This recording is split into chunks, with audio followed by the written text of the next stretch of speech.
start now. 5, 4, 3, 2, 1, 0.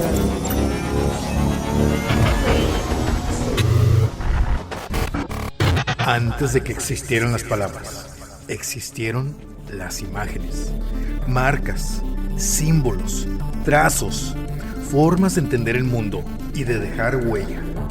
Esto es Artefacto, el espacio donde el arte se diseña y el diseño se siente. Ideas que se miran, se piensan y permanecen. Todo esto en la voz de Alex.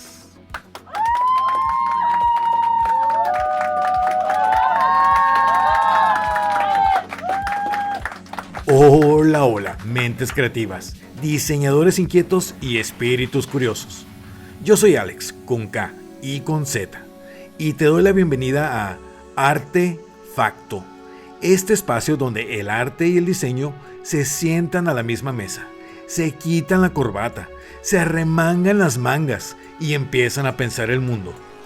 Hoy tenemos una cita con una de las ideas más influyentes del diseño moderno.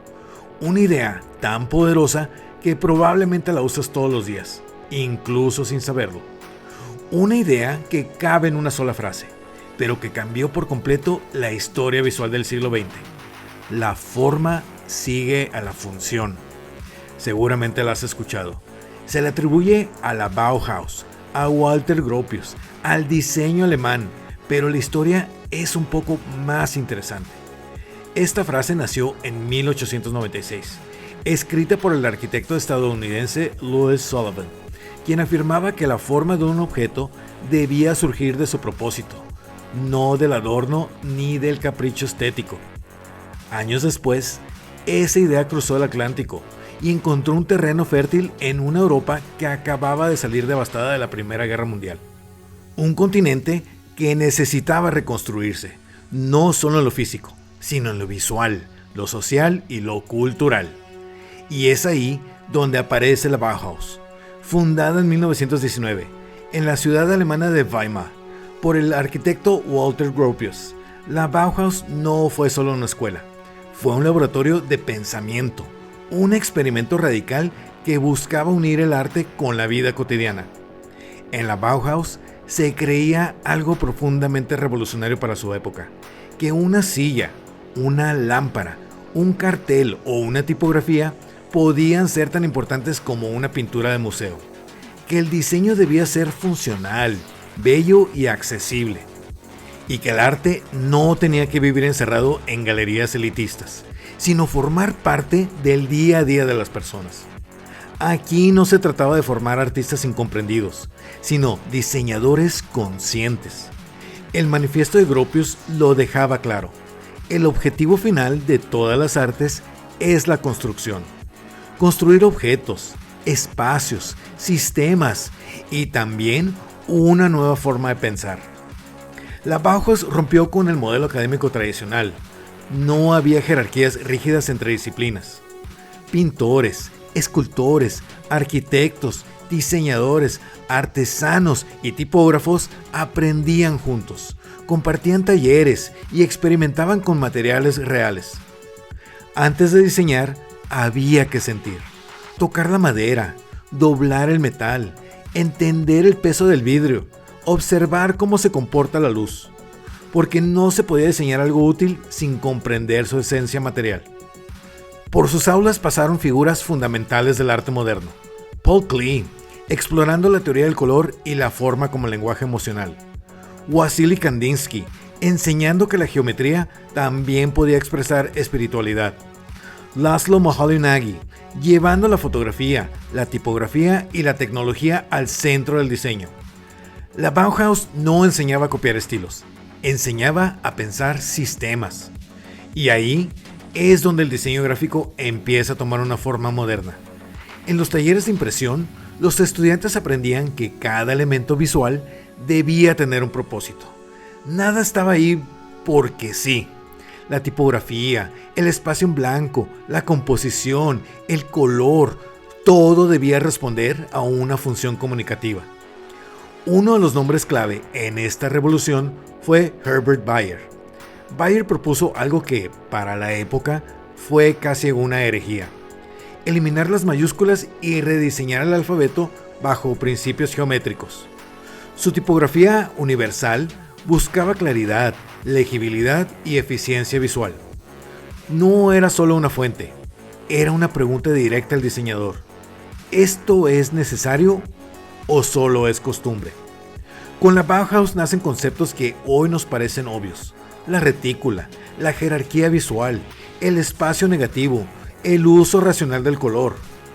Principios que después influirían al estilo tipográfico internacional, al diseño editorial, a la publicidad moderna y sí, incluso a las interfaces digitales que usamos todos los días.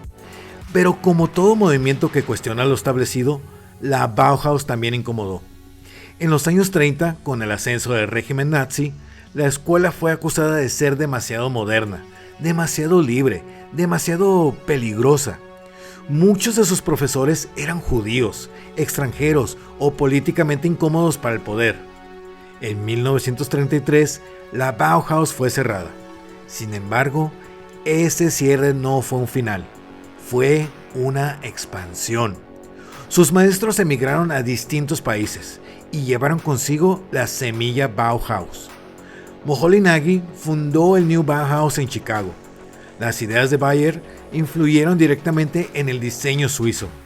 En Tel Aviv surgió la famosa Ciudad Blanca, con miles de edificios funcionales inspirados en estos principios.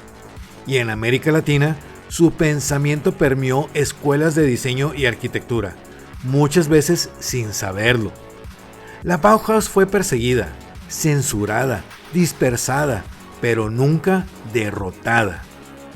Hoy, su legado vive cada vez que eliges una tipografía legible, cada vez que organizas una composición con intención, cada vez que decides que el diseño no solo debe verse bien, sino funcionar mejor.